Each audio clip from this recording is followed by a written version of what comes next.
It's a COVID response hearing at the Senate. Here's more. Wisconsin Republican Senator Ron Johnson hosts high-profile experts and doctors to discuss where the government failed in responding to coronavirus. On Monday, scientists ranging from Dr. Peter McCullough to evolutionary biologist Brett Weinstein were asked for their views on how the pandemic was handled. On the topic of early treatment, one doctor described the story of his brother contracting an extremely severe case of the virus. He recommended medicine for his brother to help with inflammation in his lungs, and it worked.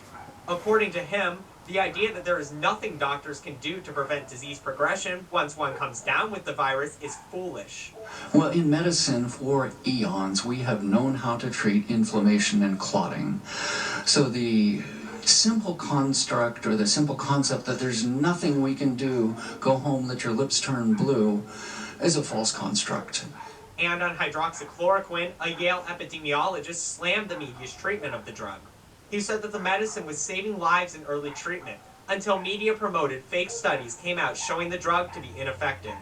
And then we heard study after study and media report after media report saying that HCQ doesn't work. These negative claims continued for months until the media got bored with all this and then acted as if the case were closed. However, this was a sham.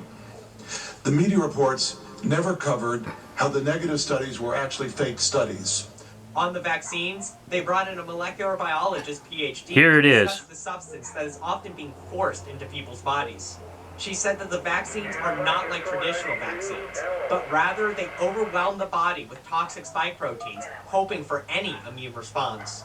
As a scientist, it's quite baffling to me that we have an avalanche of data showing that it's the spike protein that causes the deleterious effects of COVID.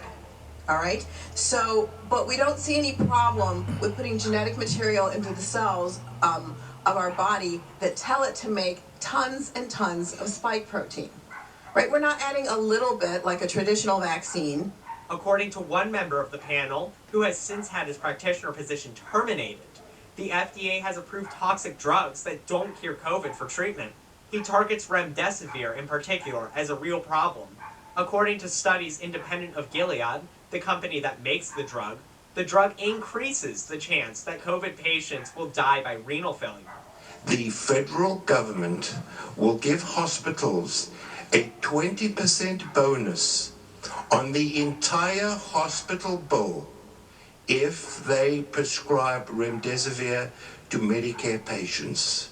The federal government is incentivizing hospitals to prescribe a medication which is toxic.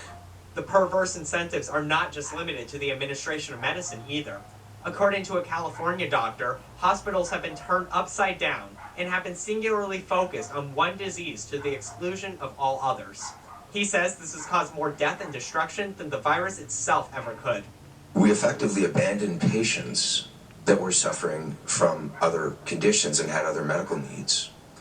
The disastrous fruits of this myopia include an unprecedented 40% increase in all-cause mortality among working-age adults 18 to 64.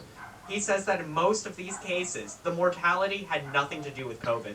The panel comes as the pandemic enters its third year, with the latest wave having more cases than ever before, despite measures pushed by media since the start of the pandemic.